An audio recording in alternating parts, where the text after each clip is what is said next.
It is time for a happy hour presented by Bud Light Seltzer. Yes, it's 2:30 in the afternoon, but that is when we are celebrating happy hour every day as we go through training camp. This is the third day that the entire team has kind of been together working things out. They were out on the field earlier today. They're home now doing their Zoom meetings because of COVID. They cannot be in the meeting room. So everybody's going home. They get with their coaches in the Zoom rooms and look to further install the defense and the offense as we go through training camp. We're going to be bringing you along for happy hour throughout this time. Our Washington football insider, Zach Selby, is joining us for this. But as we get into it, before we start our tab, we kind of have to, Zach, talk about the helmets because they were released today. Everybody's getting a little bit of a look at what it's going to shape out from underneath Washington football. We know there's a lot of changes for everybody out there. But as we do go forward, again, we've been telling you, we want you a part of the process. We want to show you everything that we can. So those are the football helmets that we're going on. Zach, kind of what do you make of them? Well, they're really sick. I'm going to be honest with you. Not to mince any words. I mean, they look awesome to me. And I know one of the big things that all the fans have really loved so far about the new uniform concept is the gold numbers on the side of the helmets. And, they have a really crisp, clean look to them. And honestly, I can't wait to see these guys go out there and wear them for the first time. Yeah, I've been kind of taking a poll out there from the fans, and so far everybody pretty much is giving like the thumbs up for it. A few that are a little uncertain, saying it's going to take a little bit of time. We understand that. You were so used to everything in the past as we do transition forward. Just bear with us. We're going to try to reveal everything as it does come along. Few people kind of like that stripe going down the back. Would you approve of that, Zach, or you just kind of like it clean? I like it clean. Yeah, I like the stripe. I think it goes along with some of the older uniform designs that they had going on in the past. And I think it's a good mix of what they had, with the previous tradition of the old uniforms. And you add a little bit of splash of the new. So I think they work really, really well together in all honesty. All right, everybody also wants to see the unis as soon as we can. We promise we're going to show them to you. But this is happy hour, so it is time to start a tab. Today we are starting a tab on the linebackers. And, well, yesterday, linebacking coach Steve Russ, he spoke to the media. But here's the thing. While he is the coach of the linebackers, you have to remember head coach Ron Rivera played the position at linebacker. And also defensive coordinator Jack Del Rio played the position at linebacker. So what is it like for Russ to coach the linebackers underneath two linebackers? Well, it's been very interesting. Coach Russ had a lot to say about that, and honestly, he's been in and out of the meetings. Coach Rivera has, and it's been fun to see what they're like learning together and growing together. And honestly, Coach Russ loves the fact that he's been able to gravitate towards two linebackers who have had such a successful two careers in their time. And he said he'd be a fool not to do so, and he said he's getting his PhD in linebacker play every day. And honestly, what better way to learn the position, with two of those instructors like that. Yeah, let's hear the words from him as well. I love learning from those guys, Ben. I really do, and it's not something that I find evasive or whatever. And those guys want to learn from them too. So if they want to jump in, obviously I embrace that, and they'll do that from time to time. But they're also really good about letting people coach. So I think we've struck a really, really good balance there, to be frank, and I'm really, really pleased with it. And as I said earlier, there's not many linebacker coaches that have the opportunity to learn from two guys on their staff, let alone one guy on the staff like that. So, I'm fired up. I mean, I'm getting my PhD in linebacker play every day. Kind of no pressure to get that position group right as well. As you said, look, he's having to learn from two of the best, taking over this position, learning from them, and even sometimes learning from some of his players. But let's go through a few of them as we do continue starting this tab. Cole Holcomb, look, he came on strong last season as a rookie. He's smart, he's sharp, he's athletic, he can cover. But where do you see him kind of developing into his second year? Well, Coach Russ said that he is definitely a raw player, but the talent after what he saw on film is clearly there. I mean, he had 105 tackles last year, and that was second only to Landon Collins. And that could give you any indication about how he played last year. He can run, like you said, he can cover, and Coach Russ called him a football junkie, and he just loves being around guys like that. He's learning all the time, and I expect him to be, he's going to be competing for that starting role. They're not going to go out and say who's going to be the starters just yet, but I can almost guarantee he has to be in that conversation for sure, right? Yeah, and I talked to some of the other guys about him as well, and they say, look, he is on top of his stuff. He is a smart kid. He is doing everything he can to make sure he learns this new defensive scheme as you go into that. One guy that already knows the scheme, though, is Thomas Davis Sr. Look, he played under head coach Ron Rivera. He played under Russ West as well, or under Russ in this as well. But what are you expecting from him? Because it kind of seems like he's the one that's also even coaching the coach as a player. Yeah, and honestly, Coach Russo, he's always learning something new from Thomas Davis just about every day that he's on the field with him. I mean, he has a good energy. He leads by example, and somehow he still manages to be productive. I mean, at 36 years old, I mean, at the wise old age, he led the Chargers in tackles last year. I mean, who does that, honestly? But he's really supposed to be a leader in this locker room. That's a role that he has really embraced ever since they signed him. And it sounds like the coaches are just as excited for it as he is. Yeah, look, they brought him in because he knows this system. He's more than willing to do anything and everything for the young guys on that, also to play, as you said. Like, he had over 100 tackles just with the Chargers, so has the opportunity to do that. Real quickly as well, Khaleke Hudson played a bit of everything. They called him the Viper. He played linebacker, defensive end, and safety. What are they going to use him in this system? My man is versatile. Let me tell you, he did pretty much everything you can expect at that Viper position in the Wolverines. But I think what Coach Russ wants to do for him right now is just learn how to be a pro. Just be in the film room, take all kinds of notes that you can take and learn from these older guys. And he's really eager to do that. He's been talking to all the veterans, and honestly, what better franchise to do that than be in the same room as Ron Rivera, Jack Del Rio, and Davis, learning how to play the position. All right, look, every player and every coach has talked about the leadership of head coach Ron Rivera. When we come back here on the Happy Hour, our tab has started. We're going to see what is on tap, and that would be, how is it that Ron Rivera is getting everybody in line? We're going to get the ABCs of how he coaches. Take me out to the ball game. Take me out to the couch. Baseball or football or racquetball, we don't mind, we'll watch any at all. 'Cause it's root for the home team. Oh, way, we don't really care. Oh, no, I care. 'Cause sports are finally back and there's a Bud Light there. A moment of joy, a source of inspiration, an act of kindness, an old friend, a new beginning, some welcome relief, or a cause for celebration. What's inside? Possibilities. What we deliver by delivering. This is the front door. Here's the living room. The hallway that takes us to The kitchen. The bedroom. oh, and of course, where we spend most of our time. The backyard.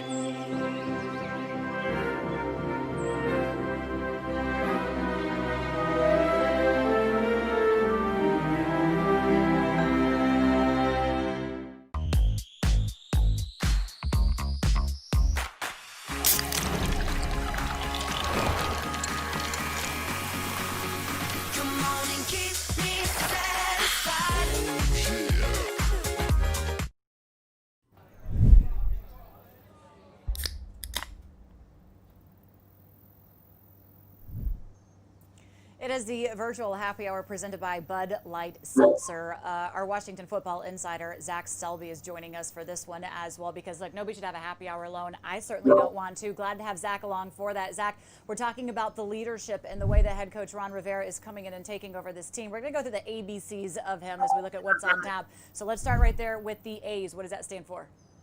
The A is going to stand for accountability, and Ron Rivera has done a lot of little things to make sure that this team has stayed online with what they're trying to do. It involves little stuff like making sure all the faces are seen during Zoom meetings, just so everybody is retaining and being present during these meetings. And on top of that, something that I think speaks a little bit more to how Ron Rivera trusts this team already is that he didn't establish a virtual workout structured routine this year. So, it's been largely on the players to make sure that they're in shape and that they're doing all the things that they need to do with their diets and other things to make, to be ready for this season. And, honestly, I'm excited to see what they're going to do. Jonathan Allen told you a couple weeks ago, we're going to find out exactly who's going to be ready and who isn't come when everybody gets on the field. I can't wait to see it, honestly.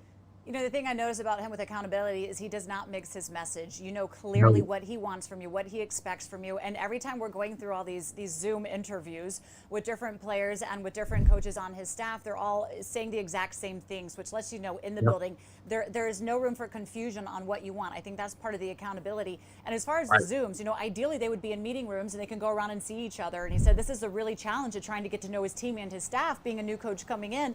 But he says he just pops in and out of all the meetings all over the place. And the players never know when he's in the meeting or when he's not. But because he does that, then he said he would text the players afterwards and say, hey, that was a good question, or why did you follow up that way? Kind of holding them, again, from what you're saying, accountable to making sure that they know, look, no matter what, you don't think he's there, but he is listening, he is watching, and he's going to make sure you know what you want. As we do move on, we're at to B. What does it stand for?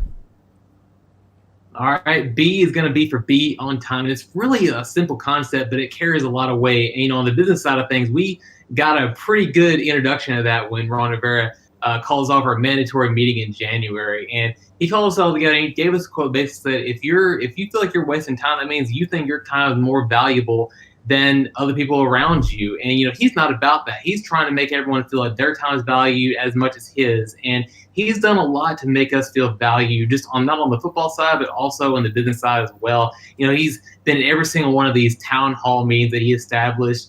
And on top of that, he has established an open door policy to make sure that he's listening to all these concerns that everyone is bringing up. And honestly, like it's a feeling of value. And I think that's something that he wants to establish in this franchise long after, you know, this year, is that, you know, everybody's trying to win the sustainable winning culture, and, you know, he's all about it. And I think everyone else here is too. Yeah, part of it, I think, that goes along with that as well, as you talk about the way that they're broken up and kind of the accountability is he also says, like, be where your feet are. So if you're in the town hall meeting talking about social injustice, be present in that moment, paying attention to what's going on then. If you're in the meeting room with the DB coach, be present in that. When you're on the field with your teammates, be present right there. And the same for when you go home. I think that resonates well to make sure that you're present and paying attention to what you're doing in that moment. All right, time for C. It stands for... Well, this is probably the most apt description for this offseason is control what you can control. And look, this has been an offseason unlike we've experienced in our entire lives. I mean, the clubs have been closed for half a year, you know, no mini camps, no OTA, the virtual draft. It's pretty much just been everything you can expect has happened. So, you know, honestly, these players and coaches have been like, look, we're going to do these virtual Zoom meetings. We're going to try to be in the weight room. We're going to try to do what we can to make sure that we're ready for the season whenever it gets here. And that's the attitude this coaching staff and the team has going forward. They want to make sure that whatever happens, they're ready and they're ready to roll. And I think that I can't wait to see what they put out there, because all the hard work that they've put forth this offseason is about to show itself pretty soon. And on August 13th, we're going to get to see a little bit of that ramp-up period there. And, you know, I think I can speak for all the Washington football fans out there that they want to see what this team has been working on this offseason. And I think you can too. You know, it's one of my favorite things. Control what you can't. Don't worry about what you can't control. Make sure you know the difference between the two. It is how I live my life. I like that that's the way he coaches. Those are the ABCs of the head coaching job and the leadership of head coach Ron Rivera. When we come back, though, it's time to bring a cheers on. We're going to be cheering Steven Sims Jr. Look, he came on late last season. What can we expect of him now that he's got a full off season coming into this offense? Will he have a bigger role? And who is he stealing his touchdown dances from? Stick around for that.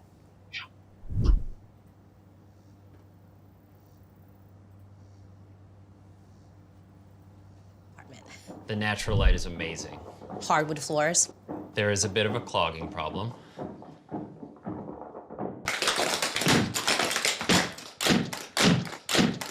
At least Geico makes it easy to bundle our renters and car insurance. Yeah, helping us save even more.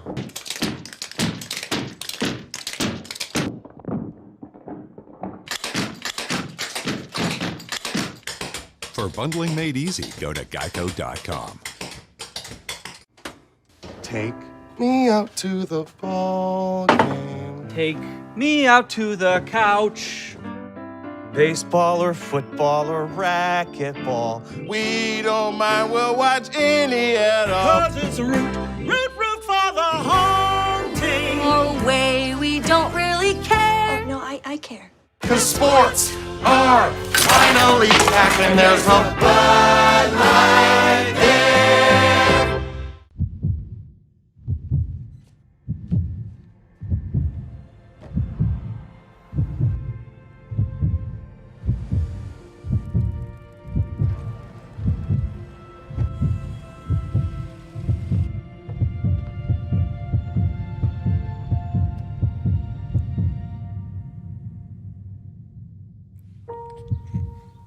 miracles.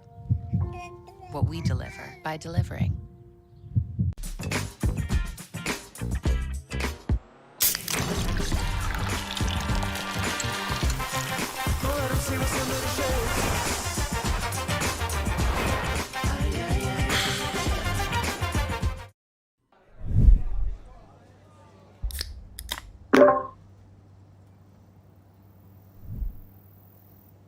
Stevenson Jr. came into training camp last season relatively as an unknown name because he was undrafted out of Houston. But early on, he let you know that you needed to pay attention to his speed and his shiftiness. He managed to have a touchdown in the passing game, in the run game, and on special teams. And his touchdown dances were electrifying and got fans behind him. So what can we expect in year two? Well, I chatted with him a little earlier today.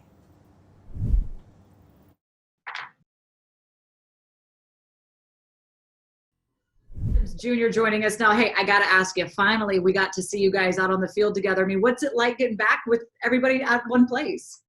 It's great being around everybody, a bunch of laughs, a bunch of, playing around, but it's fun to be back out there working with the guys and we're ready to go.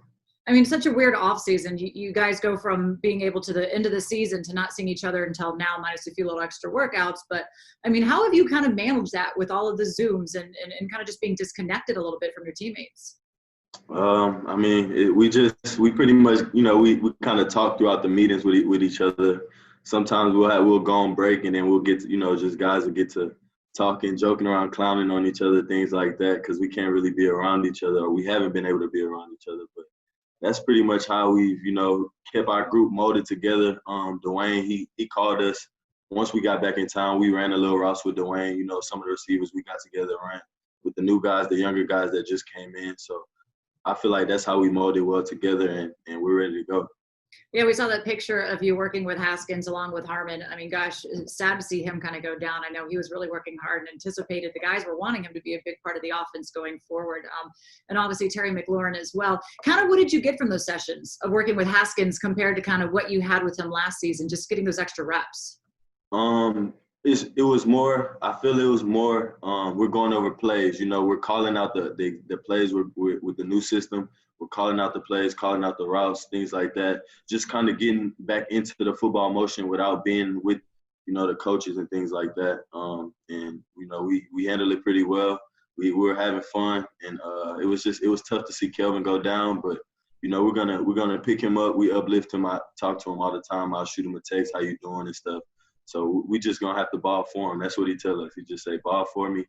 That's more than enough for me. Yeah, so you guys coming together as rookies, you get a good amount of playing time at the end of the season. I mean, you came in undrafted and you managed to find the end zone quite a few times. Is there a certain amount of recognition or anything that's come along with that? Not really. I still feel I'm as the same as last year, overlooked kind of guy, just not a big name, not everybody, just a lot of buzz around me, but that's fine. That's how I like it. It keeps that chip on my shoulder. It keeps me going hard every day, going to work every day. One of the things we got to see from you is kind of like how shifty you can be in the speed that you have, especially in that play, that rushing touchdown you had against the Patriots, 65 yards. Part of that, I know you and I would be talking last season as well in the locker room after games and during practices and stuff, like how you can be more involved in the offense. How do you see that from the early conversations that you've had, your role being going forward this season? Oh, Coach definitely has me everywhere. Still doing a lot of motions, lining up inside, outside, single receiver. So my role is definitely increased this year, but I'm ready and I'm excited to see the future. One of the things they say for kind of like a rookie coming in for yourself to kind of really get further along in that path and be, relied upon and get those extra carries is really paying attention to kind of the details. What does that mean to you?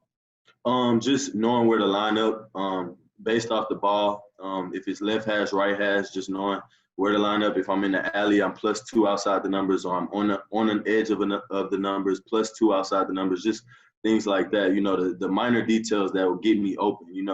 If I'm lined up wrong, I might get the catch, but I might get hit as well when I could have been lined up a little more outside and I catch it and now I have a chance to break away and score. So that's the big difference. And, when you focus on those details, and it picks up my play speed.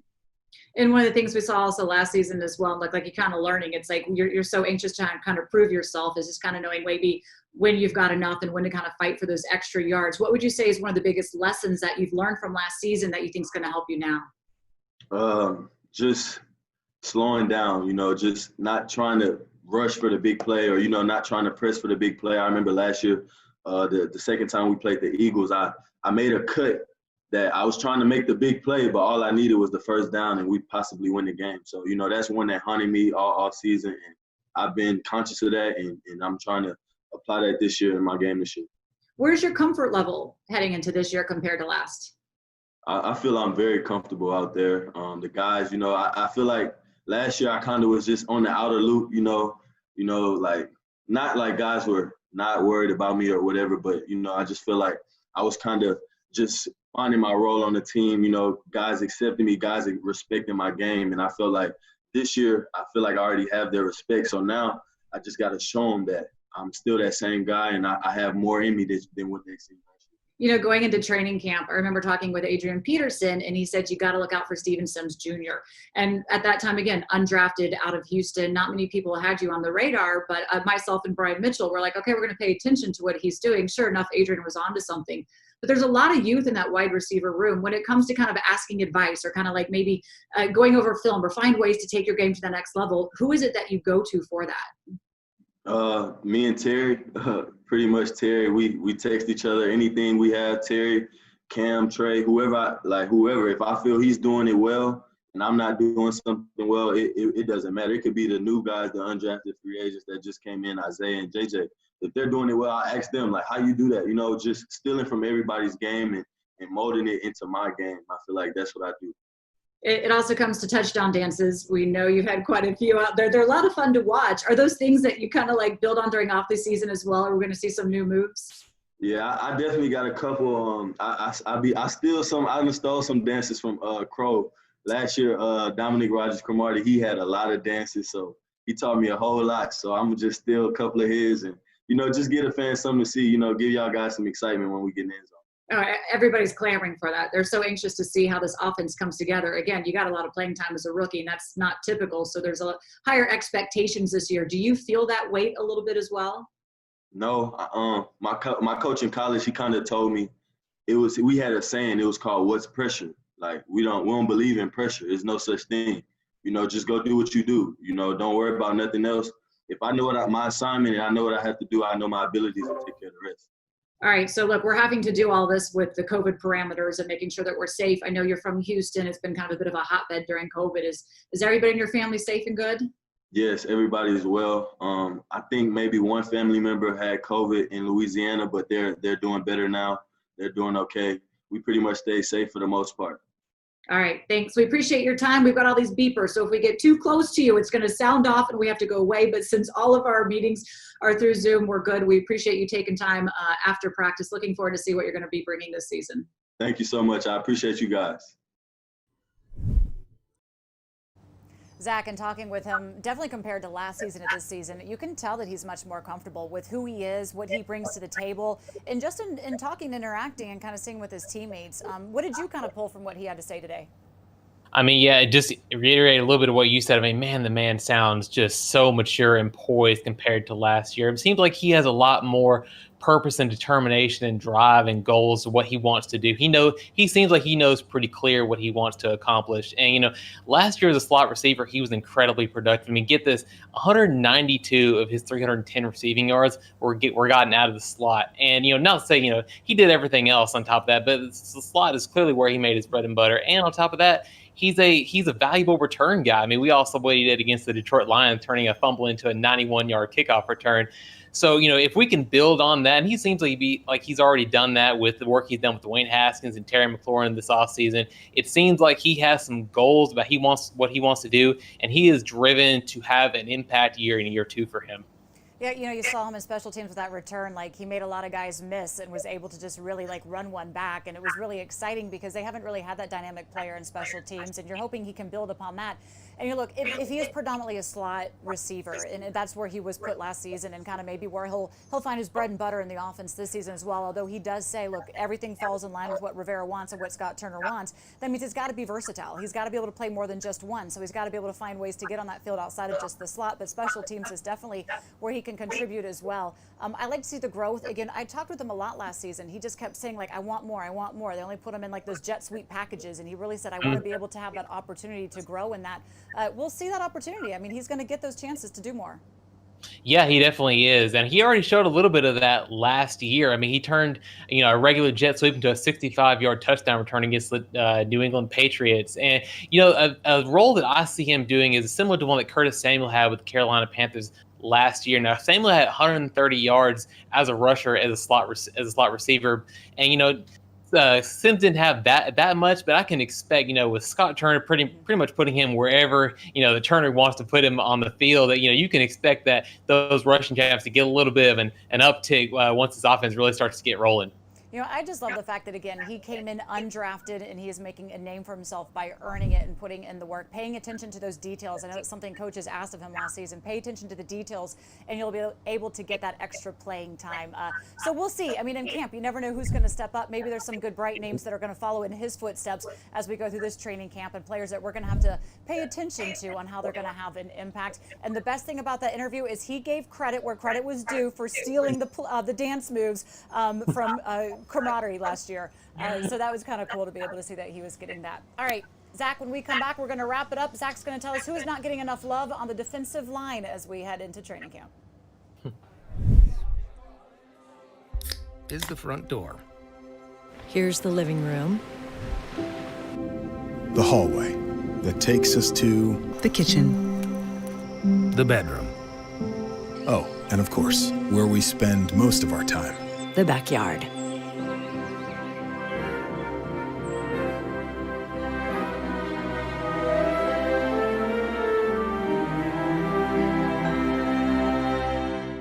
The new house is amazing, so much character. Original crown molding, walk-in closets. We do have a rat problem.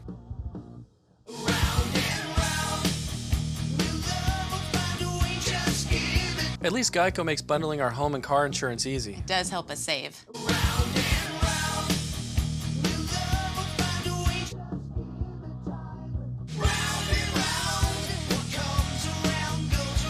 For bundling made easy, go to geico.com.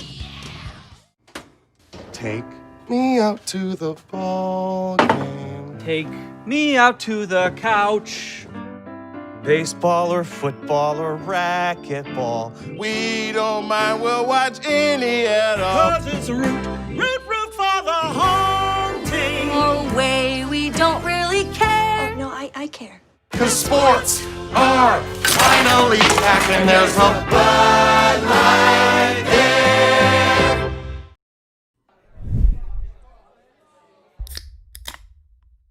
It is time to close out on this virtual happy hour presented by Bud Light Seltzer. Our Washington team football insider is Zach Selby is with us. Zach, look, we've been hearing so much talk about the defensive line, but you have a player you think is not getting enough attention. Tell us.